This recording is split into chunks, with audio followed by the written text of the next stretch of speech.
Hey, ¿qué pasa, cracks? Bienvenidos, bienvenidas un día más a Musicografía. Bueno, a una nueva ronda de recomendaciones. Ya os he dicho que va a haber muchas recomendaciones.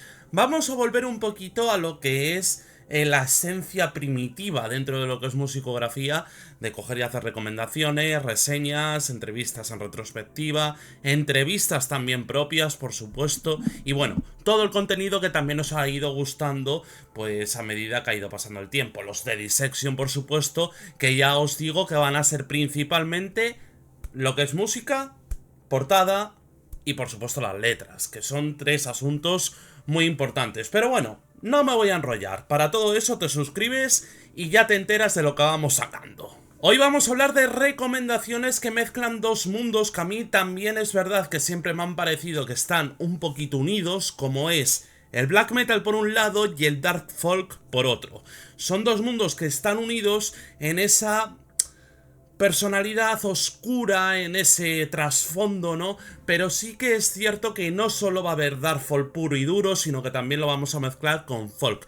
No folk de flautitas, no. Aquí no vamos a hablar de corpiclanis y cosas así. Aquí vamos a hablar dentro de lo que es el folclore de los distintos países que van a poblar este vídeo, sobre todo de Finlandia. Así que yo no me voy a enrollar más, ya sabéis que si alguna de las bandas se nos pasa, porque se nos pasará alguna, nos hemos dejado unas cuantas en el tintero, que incluso podrían dar para una segunda parte, déjalas ahí en los comentarios y así pues tenemos más bandas dentro de las que vamos a presentar. Y también de paso me pones cuál es tu banda favorita de las que van a aparecer por aquí. Pero bueno, ya os digo que va a haber cosas muy interesantes y que por supuesto si no conocéis el mundillo del dark folk, porque me imagino que el black metal obviamente sí, os invito a que lo descubráis porque la verdad que hay grupos que merecen mucho la pena. Pero bueno, aquí vamos a juntar los dos mundos, así que vamos allá con el primero.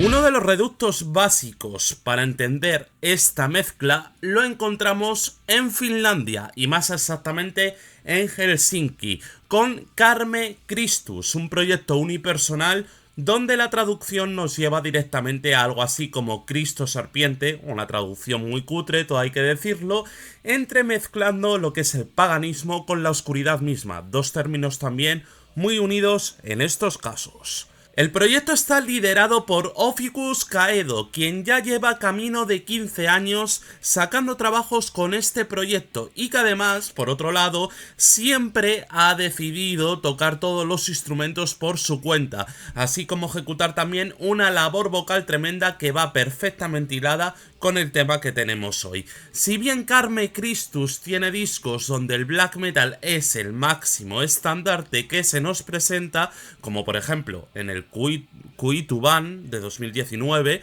ese mismo año ya nos presentaba un disco más enfocado a lo que es un folk rock nórdico, pero también con esos toquecitos de black metal, por supuesto, señal de que ese rollo es idóneo para este proyecto. Aunque no es una banda especialmente conocida, ni ampliamente conocida, ni muchísimo menos, yo creo que ni en Finlandia, ni siquiera en el mundo del underground, el reconocimiento por quien se ha dejado engatusar de discos como Logi, que es brutal, es más que obvio, y es que permitidme deciros que ese último nombrado es el que contiene toda la esencia, al menos bajo mi perspectiva, de los mundos que conviven en los discos de Oficus.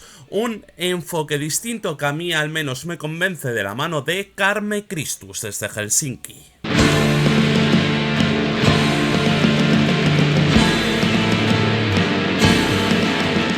Si buscamos un rincón aún más místico que con Karme Christus dentro de esta mezcla de dark folk y black metal a la que nos estamos enfrentando hoy, tan gustosamente por supuesto, debemos viajar al corazón de Suecia, donde nace un proyecto que casi parece un ritual en sí mismo, aunque también es verdad que a decir verdad de esto resulta casi un eufemismo comentarlo. En cualquier caso, Possession of the Polar Shaman es el nombre que lleva este proyecto unipersonal que, ojo, aunque pensemos que solo es lo que habéis venido a buscar, técnicamente su música se define de una forma muy curiosa, el Psy-Bient, una mezcla entre el ambient y ciertas músicas psicodélicas. Solo encontramos dos trabajos, el primero que está más enfocado hacia lados que son más acústicos, más rituales, como comentábamos al principio, mientras que en el segundo LP, sacado el pasado 2024,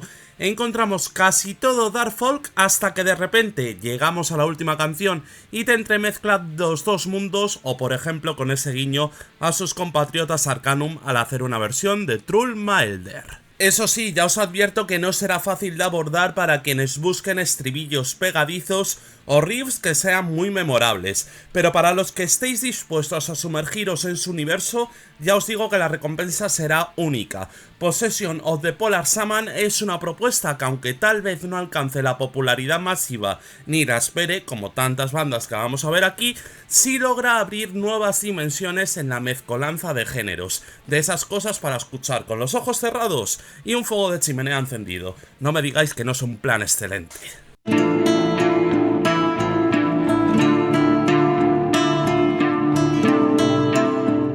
Nos vamos a ir ahora hasta Rusia para hablar de dos nombres que en realidad pertenecen a las mismas personas, anteriormente conocidos como Isa, que significa hielo en ruso, y actualmente conocidos como Olshanoe.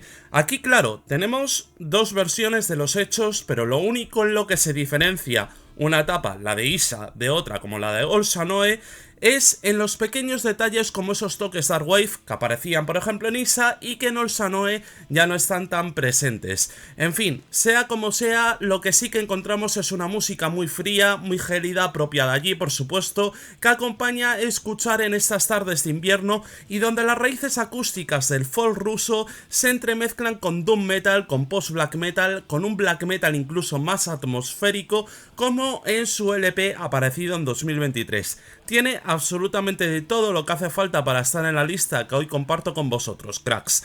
Las temáticas, os estaréis preguntando, pues tan profundas o más que su música. Os invito, de hecho, traductor en mano, a no ser que seáis doctos en ruso, que no creo que haya muchos por aquí, a que le echéis un ojo a las letras y luego me digáis si no casa perfectamente con lo que se nos cuenta a través de esa música que pasa del preciosismo en algunos instantes a ciertos aires que se vuelven por supuesto más violentos.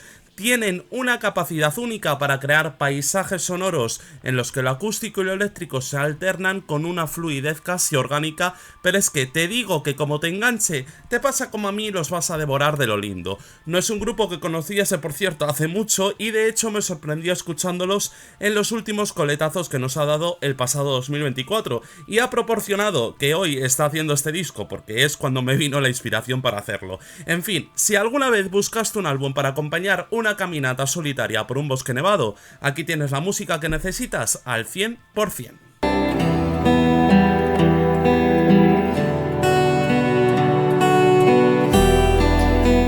Nos vamos ahora hasta Suecia para hablar de una banda que ha mantenido una propuesta coherente dentro de su nicho del depressive black metal, pero con un enfoque tan personal que resulta fascinante, tan fascinante como decir su nombre bien, Ofdrilla. Bueno, en fin, esta banda formada en 2012, que por supuesto os voy a escribir ahí para que lo podáis ver, porque la verdad que es complicado de decir, al menos a mí se me hace, se dio a conocer con el lanzamiento de su debut Alive World of Losing en 2014, un trabajo que destila desesperanza y un cierto tipo de belleza sombría. El nombre de la banda, que se traduce como consumo excesivo de alcohol en nórdico antiguo, ya nos da una pista de la oscuridad que nos espera. Desde sus primeros pasos, Ofdrilla han jugado con las emociones más crudas, aquellas que se esconden en las sombras de una psique humana, ¿no? Su sonido es un cóctel de atmósferas densas, guitarras afiladas, una batería que golpea como el eco de algo roto totalmente, pero no todo es tormenta dentro de su música, porque sí que es cierto que en cuanto comparamos lo que son momentos tranquilos de momentos de más oscuridad, más violentos en sí, entre esa bruma se cuelan momentos de calma, de esos que te hacen sentir que la tristeza incluso puede tener algo de belleza si la sabes mirar bien, ¿no? Aunque en sus primeros trabajos, como el mencionado Alive World of Losing, los toques más acústicos sí que es verdad que estaban en un segundo plano, mexicano, su evolución sonora con el paso de los años ha mostrado pues una progresiva inclinación hacia esos paisajes que son más folk, más oscuros, especialmente por ejemplo en su último LP que a mí me gustó mucho, llamado After the Storm, donde incorporan elementos acústicos que contrastan maravillosamente con las capas más oscuras y metálicas dentro de lo que es su música, ¿no? Las letras son bastante sombrías, van muy acorde con su música, y si no entiendes sueco, como te he dicho anteriormente también con el ruso, te recomiendo tener un traductor a mano porque te van a sumergir en un mundo donde el dolor, la soledad y la reflexión existencial lo impregnan absolutamente todo. Cada tema es una caminata solitaria a través de un paisaje nevado donde el viento parece hablarte casi en susurros. Bueno, de hecho te diré que si alguna vez has buscado también un acompañamiento para una noche en la que el vacío quiera comerte, esta banda es perfecta para ella. Y aunque ya hemos hablado de ellos anteriormente, nunca está de más mencionarlos.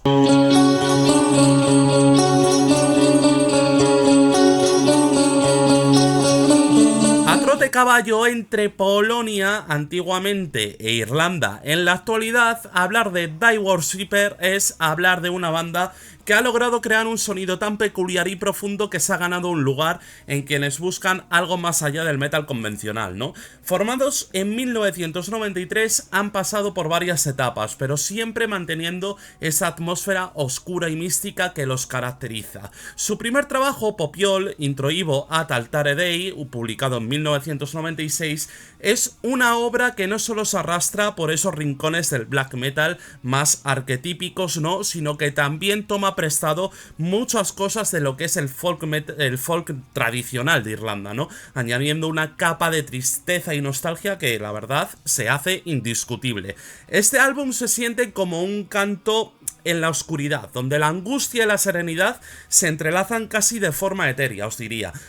Pero bueno, a lo largo de los años sí que es verdad que la banda ha evolucionado, pero siempre ha mantenido esa esencia de desesperación y reflexión, y sobre todo sí, ha mantenido tanto el black metal como el folk metal en sí, ¿no? O bueno, como el folk más bien, lo que ha llevado a terrenos nuevos, música eslava tradicional, algo de avant-garde metal, e incluso, ojo lo que os digo, elementos tribales como han hecho con sus últimos discos. Vamos, que cada canción parece una cosa distinta y la verdad que eso me gusta. Es verdad que no me gustan mucho las nuevas etapas, pero sí que es verdad que Popiol a mí me parece un discazo. Bueno, lo interesante también de esta banda es que esa capacidad de fusionar lo pesado con lo melódico crea paisajes sonoros que transportan bastante bien, y no es simplemente que estemos hablando de una banda de metal, ni es simplemente folk, dark folk, neofolk o como queráis introducirlo, sino que es casi una experiencia escucharlos. Y pueden gustarte o no pueden gustarte, como a mí me pasa por ejemplo con bandas como Ara, pero sí que es cierto que notas algo distinto, y la verdad que eso mola un montón. Una excelente banda que combina también paganismo, misticismo, oscuridad, naturaleza, muerte, leyendas e incluso el mundo onírico. No os los perdáis.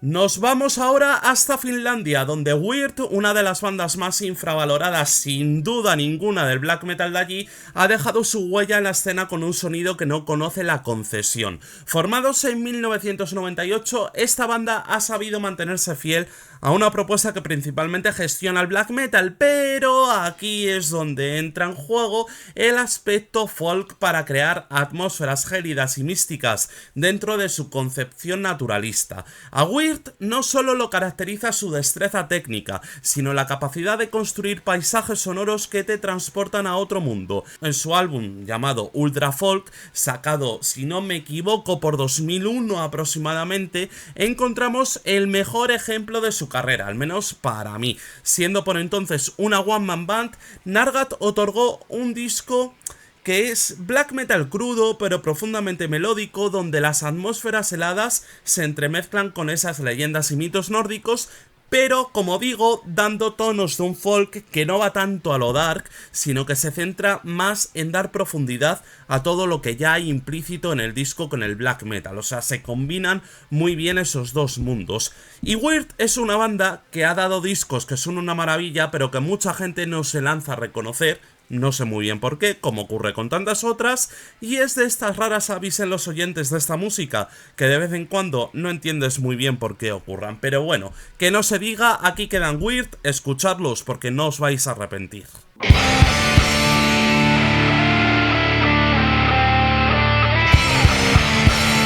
No nos vamos a ir de Finlandia, nos quedamos para hablar de una banda que está hilada con Weird, porque comparten un split. Os hablo de Aive, un proyecto oriundo de Imatra, con Janne Vatainen como máximo artífice del mismo. Bueno, tenemos uno de esos nombres que allá donde mires, allá te vas a encontrar grandes trabajos que principalmente mueven los hilos del pagan black metal, del folk y del doom, con un misticismo muy propio y desde hace más de 20 años, ojo. Aunque en sus inicios con trabajos como su magnífica demo de 2005 ya se dejaba entrever una mezcla de black metal con influencia por supuesto del folk nórdico y del folk finlandés, fue con su máxime clásico como es Mielimasa donde encontró todo un arsenal donde moverse. Este trabajo de hecho se grabó en la primera mitad del año 2007 y fue Northern Silence quien le dio todo el apoyo para sacarlo adelante. ¿Qué ocurre con este disco? Que su conexión con la naturaleza resulta prácticamente total. El disco Mielimasa de Aive, como digo, tiene detalles de Metsä Mieleni, que me ha apuntado aquí el nombre porque la verdad que no me acordaba muy bien de él, y es un libro que explora la estética del bosque y cómo los paisajes naturales influyen en emociones y pensamientos. Ambos trabajos comparten esa mirada introspectiva hacia la naturaleza, esa relación dual entre lo sombrío y lo bello. En el caso de Aive, la música refleja perfectamente ese sentido de aislamiento, de melancolía que se desprende de un bosque finés cualquiera, ¿no? Un lugar que puede ser tanto un refugio como una prisión mental. Y todo eso con la fusión entre el black metal pagano y el folk. Hacen una delicia de disco, de verdad. Como el libro, el álbum capta ese espacio intermedio entre lo físico y lo psicológico, donde la naturaleza es espejo de la mente humana, un lugar de reflexión, de desesperación, pero también de mucha belleza oculta. La banda, o el proyecto mejor dicho, sabe exactamente lo que se hace, y si quieres un disco reflexivo pero a tono con los temas tirados hoy, no se me ocurren se me ocurren muy poquitos discos, pero no se me ocurren muchos más que tengan todos estos alicientes que tiene este disco de Aive. Yo creo que con este de Aive y con los anteriores tienes para rato, por tanto, pégale caña y te hago una pregunta: ¿cuál es tu disco favorito dentro de esta combinación? ¿O cuál te genera una sensación de encuentro con la naturaleza? Nos vemos a la siguiente, cracks. ¡Adiós!